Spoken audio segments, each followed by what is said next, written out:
Exercise 11.2 का question number first है, draw a circle of radius 6 centimetre from a point 10 centimetre away from its centre, construct the pair of tangent to the circle and measure their length. ठीक है, हमको एक circle draw करना है 6 centimetre का, उससे 10 centimetre दूर पे उस पॉइंट से हमको क्या करना है, दो टेंजेंट ड्रॉ करने हैं, उन टेंजेंट की हमको साथ साथ लेंथ भी बतानी है।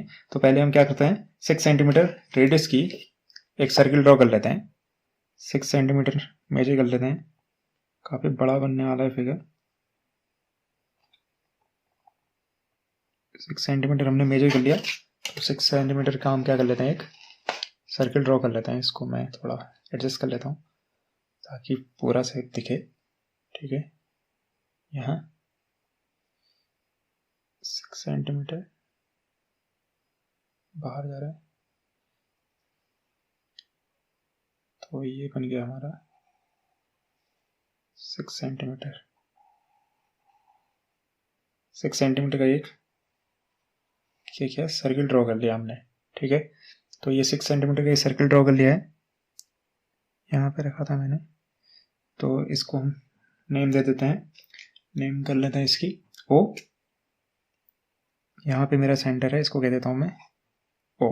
ठीक है, अब उसने क्या कहा है, उसने कहा है 6 सेंटीमीटर तो रेडियस है सर्कल की, इससे 10 सेंटीमीटर दूर, कहाँ से, सेंटर से। सेंटर से 10 कह रहा है, ये ऑलरेडी 6 है, यानी यहाँ से अगर आप बाहर जाओगे तो 4 सेंटीमीटर बाहर जाओगे। ठीक है, तो एक लाइन ड्रॉ करते हैं जो 10 सेंटीमीटर दूर है।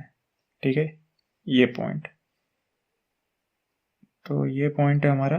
इस पॉइंट से क्या करना है, हमको टेंजेंट ड्रॉ करना है, पेयर ऑफ टेंजेंट इस पॉइंट से। तो प्रोसीजर क्या होता है, आप क्या करोगे, इस लाइन को पहले मीट कर लोगे, जो ये लाइन है इसको मिला लो। सेकेंड स्टेप में इस लाइन को आप मिला लोगे, ये मिलाने पे अब आप क्या करोगे, इसका परपेंडिकुलर बाइसेक्टर ड्रॉ करोगे। तो वो कैसे ड्रॉ करते हैं, आप आधे से ज्यादा डिस्टेंस लो और एक कट इधर और एक कट इधर। ठीक है, ऐसे क्लियरली 5 पे आएगा, क्योंकि 10 सेंटीमीटर की लाइन है तो 5 पे कट होगी। तो ये हमारे परपेंडिकुलर बाइसेक्टर है। तो हम क्या करते हैं, इसको मिला लेते हैं।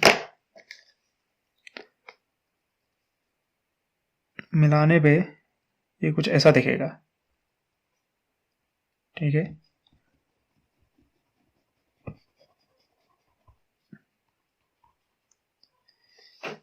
ये हमारा परपेंडिकुलर बाइसेक्टर हो गया। अब हम क्या करेंगे, इसको, ठीक है, इस पॉइंट को हमने नेमिंग कर लेते हैं, इसका नाम हम दे देते हैं, ये पॉइंट हमारा क्या था, पी पॉइंट। ठीक है, जहां से हमने टेंजेंट ड्रॉ करना है, ये पी पॉइंट है, और इस पॉइंट का नाम दे देते हैं हम एम।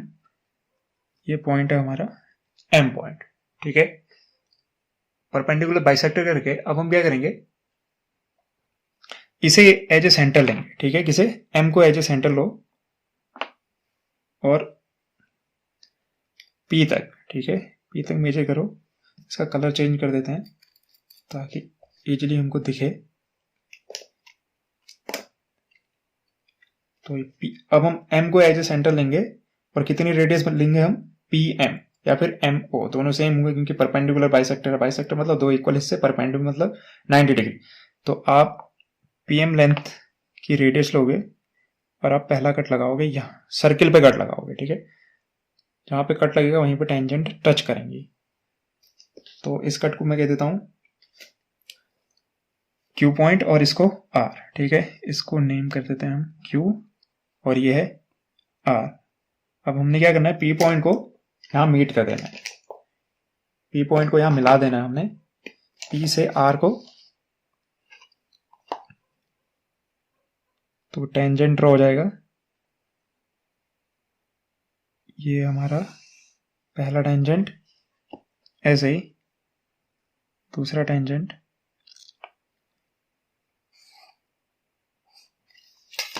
ये रहा। ठीक है, तो ये क्लियरली हमारे टेंजेंट ड्रॉ हो गए हैं। साथ ही साथ उसने क्या बताना है हमको टेंजेंट की लेंथ भी बतानी है। तो मेजर कर लेते हैं टेंजेंट की लेंथ कितनी आ रही है, यहां से आप कट तक मेजर कर लो, तो ये आ जा रही है आपकी 8। ठीक है, तो हमारी जो टेंजेंट की लेंथ है वो कितनी है, 8 सेंटीमीटर लेंथ है। तो ये कंस्ट्रक्शन हो चुका है। हमको साथ साथ क्या करना पड़ेगा, इसको जस्टिफाई भी करना पड़ेगा। ठीक है, जस्टिफाई करना पड़ेगा कि ये दोनों क्या है, एक्चुअल में टेंजेंट है। तो हमको क्लियरली पता है जो टेंजेंट होती है और ये कंस्ट्रक्शन का पार्ट नहीं है, जस्टिफिकेशन का पार्ट है। तो जस्टिफाई करने के लिए मुझे क्या करना पड़ेगा, क्यू पॉइंट को ओ पॉइंट से मिला देना है। ठीक है, अगर मैं क्यू को ओ से मिलाता हूं तो क्लियरली जो ओ क्यू है वो क्या बनेगी, एक रेडियस। और रेडियस हमेशा टेंजेंट के साथ कितनी डिग्री का एंगल बनाती है, 90 डिग्री का एंगल बनाती है। ठीक है, इस सर्किल को आपको कंप्लीट कर देना चाहिए। कौन सा सर्किल, ये जो हमने हाफ सर्किल बनाया है। ठीक है, क्योंकि जब मैं इसको एक्चुअल में प्रूव करूंगा तो ये बड़ी हेल्प करेगा मुझे। ठीक है,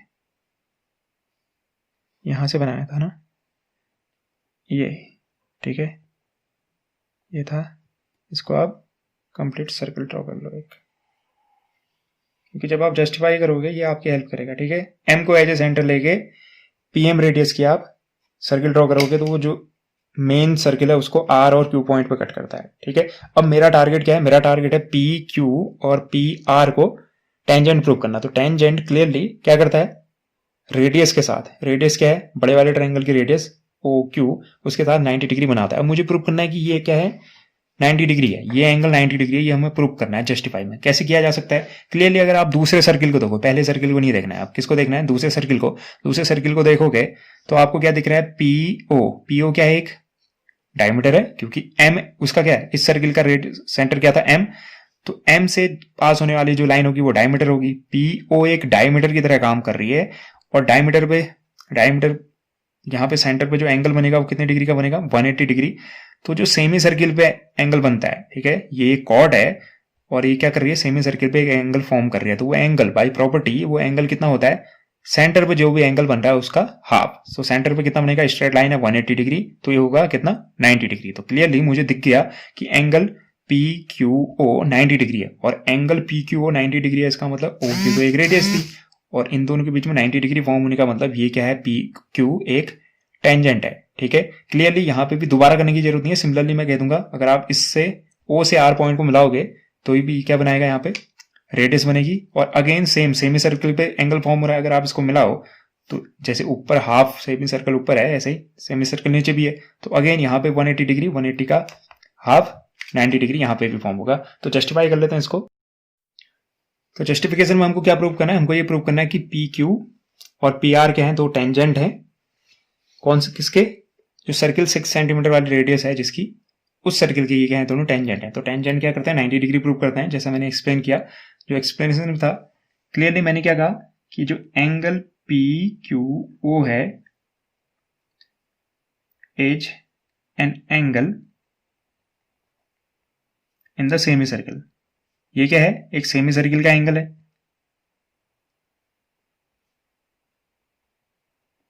ये एक सेमी सर्किल का एंगल है। तो जैसा मैंने एक्सप्लेन किया था आपको, अगर सेमी सर्किल पे एंगल फॉर्म हो रहा है, ठीक है, सेमी सर्किल पे एंगल, इस सर्किल के बाद, इस सर्किल की बात कर रहे हो आप, इस सर्किल में एंगल पी क्यू ओ क्या है, सेमी सर्किल पे बनने वाला एक एंगल है। तो सेमी सर्किल पे जो एंगल बनता है वो कितने डिग्री का होता है, 90 डिग्री का बाई प्रॉपर्टी। तो हम लिख सकते हैं, वी नो दैट, हमें क्या पता है कि angle in a semi circle, ठीक है, सेमी सर्किल पे जो एंगल बनता है वो क्या होता है, राइट एंगल होता है, या फिर कह लो 90 डिग्री का होता है। तो इसका मतलब एंगल पी क्यू ओ कितने डिग्री का एंगल है, 90 डिग्री का एंगल है। तो अगर पी क्यू ओ 90 डिग्री है तो क्लियरली इसका मतलब ओ क्यू क्या होगा, परपेंडिकुलर होगा किस पे, पी क्यू पे। ठीक है, अगर ये 90 डिग्री है तो ओ क्यू पी क्यू पे क्या है, परपेंडिकुलर है। तो क्लियरली ओ क्यू क्या थी, रेडियस थी, और पी क्यू क्या है, टेंजेंट है। देयरफॉर मैं कह सकता हूं, सिंस ओ क्यू क्या थी, radius, O Q is the radius, O Q radius थी, और पी क्यू क्या है, तो पी क्यू को क्या होना पड़ेगा, आपको क्लियरली पता है ये 90 डिग्री बना रहे हैं और दोनों एक दूसरे पे परपेंडिकुलर है। अगर ओ क्यू रेडियस है तो पी क्यू क्या होगी, टेंजेंट होगी, क्योंकि रेडियस और टेंजेंट ही क्या होती हैं, एक दूसरे पे परपेंडिकुलर होती हैं। इसका मतलब ओ क्यू रेडियस है तो पी क्यू क्या होगी, has to be, P Q has to be a tangent, ठीक है। तो ये चॉइस है ना, चॉइस क्या है, देखो रेडियस और जो टेंजेंट होते हैं उन दोनों के बीच में रिलेशन क्या होता है, वो एक दूसरे पे परपेंडिकुलर होती हैं। अगर ये रेडियस हो गया ऑटोमेटिकली दूसरे को क्या होना पड़ेगा, टेंजेंट। अगर ये रेडियस हो जाती है तो इसको टेंजेंट, और ये रेडियस है तो इसे टेंजेंट। हम ये 90 डिग्री कैसे लाए, क्योंकि बाई प्रॉपर्टी सेमी सर्किल पे जो एंगल फॉर्म होता है, ठीक है, वो कितने डिग्री का होता है, हमेशा 90 डिग्री होता है। सेमी सर्किल पे जो भी एंगल बनेगा वो 90 डिग्री का ही होगा, ठीक है। तो पी क्यू को क्या होना पड़ेगा, टेंजेंट होना पड़ेगा। दूसरे भी हमारे पास दो टेंजेंट थे, तो दूसरे को प्रूव करने की जरूरत नहीं है, क्योंकि पी आर, ये जो पी आर है वो क्या है, टेंजेंट है, ये प्रूव करने की जरूरत नहीं है। ऑटोमेटिकली आप बार बार एक ही प्रोसेस को दोबारा नहीं करते हो, आप क्या लिख देते हो, सिमिलरली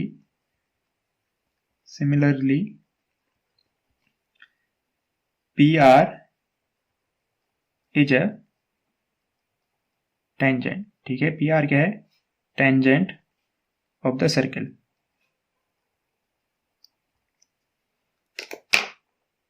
तो ये जस्टिफाई हो चुका है, तो फाइनली हम लिख देंगे जस्टिफाइड, ठीक है। तो जो हमारे पी क्यू और पी आर थे दोनों क्या हैं, टेंजेंट हो गए हैं, प्रूव हो गए हैं, तो फाइनली हम लिख देंगे जस्टिफाइड। और क्लियरली हमसे क्या पूछा गया था कि इनकी लेंथ बताओ, तो हम लिख देंगे, क्योंकि एक एक्सटर्नल पॉइंट से दोनों की लेंथ क्या होती है, दोनों टेंजेंट की इक्वल होती है, तो जितनी पी क्यू की होगी उतनी ही पी आर की होगी, और ये कितनी थी, 8 सेंटीमीटर। उम्मीद करता हूँ आपको ये एक्सप्लेनेशन पसंद आया होगा और समझ भी आया होगा। Thank you and have a nice day.